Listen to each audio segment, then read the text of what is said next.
Hello class, चलिए आज हम लोग पाइपलाइन ट्रांसपोर्टेशन की बात करते हैं। अब तक आपने रोड ट्रांसपोर्ट, एयर ट्रांसपोर्ट और रेल ट्रांसपोर्ट वगैरह सुना ही होगा।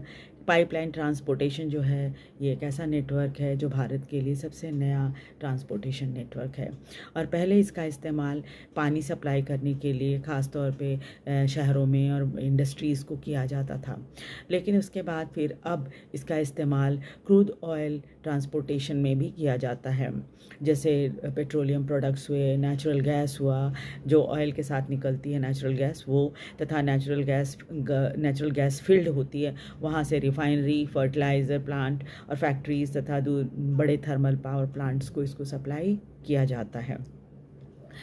सॉलिड्स का भी ट्रांसपोर्टेशन हम कर सकते हैं पाइपलाइन के माध्यम से, लेकिन सबसे पहले सॉलिड्स को स्लरी के रूप में यानी घोल के रूप में उसको बनाया जाता है। उसके बाद आप उसको पाइपलाइन से ट्रांसपोर्ट कर सकते हैं। अभी तो बरौनी, मथुरा, पानीपत और गैस बेस्ड फर्टिलाइज़र प्लांट तक ही पाइपलाइन की जो इस्तेमाल जो है वो सीमित है। हालांकि पाइपलाइन बिछाने का खर्चा शुरुआत में बहुत ज़्यादा होता है, लेकिन उसके बाद उसके मेंटेनेंस का खर्चा काफ़ी कम होता है, मेंटेनेंस ज़्यादा नहीं लगता। इससे गैस अथवा जो पेट्रोलियम होता है एक जगह से दूसरी जगह रोड ट्रांसपोर्ट या रेल ट्रांसपोर्ट से ले जाने पर जो समय की बर्बादी होती है और साथ ही साथ जो लॉस होता है उसको हम बचा के रख सकते हैं। हमारे देश में कुछ इम्पॉर्टेंट पाइपलाइंस भी हैं, जिसमें आसाम के ऑयल फील्ड से कानपुर तक जो गुवाहाटी, बरौनी, इलाहाबाद होती हुई जाती है। इसकी ब्रांच बरौनी से हल्दिया तथा राजबंद से मौरीग्राम तथा गुवाहाटी से सिलीगुड़ी तक है। इसका मतलब ये है कि ये पूरे पूर्वी इलाका, उत्तरी पूर्वी जो इलाका है उसको ये कवर कर लेती है।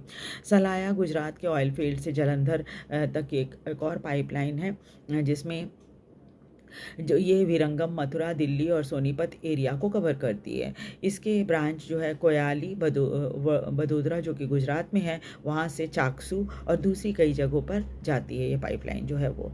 हज़ीरा विजयपुर जगदीशपुर पाइपलाइन जो है वो सबसे लंबी पाइपलाइन है, करीब 1700 किलोमीटर लंबी है। और ये मुंबई हाई से और बेसिन के गैस फील्ड से भारत के कई फर्टिलाइज़र प्लांट्स, पावर प्लांट्स तथा इंडस्ट्रियल कॉम्प्लेक्सेस को गैस सप्लाई करती है। इसके अंदर सभी कवर हो जाते हैं।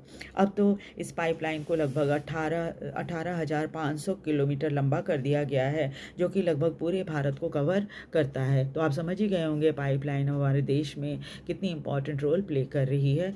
साथ ही साथ ये है कि एक बहुत ही इम्पॉर्टेंट माध्यम भी बन गया है।